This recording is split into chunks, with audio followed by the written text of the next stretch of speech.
Салам достор, кандайсыңар? Буюрса, мен дагы азыркы учурда Сычуань провинциясында Чэнду деген мындай шаардамын.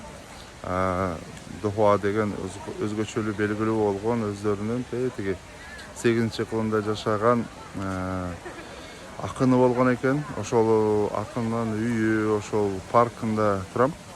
Анан негизи биз канткенде күчтөнөбүз, канткенде жакшы болот. Кече күн дагы Янчун деген бир шаарында жанагындай атайын шопуру жок болгон машинелерге мындай айтканда чакан бир силиконовый долинага окшогон бир жерде болдук. Анан өзгөчөлүү нерселердин бирөөсү биз менен чогуу келген 15 кишибиз. Университеттердин, мектептердин мугалимдери келдик. Анан эң чоң таасирленген нерсебиздин бирөөсү ушул.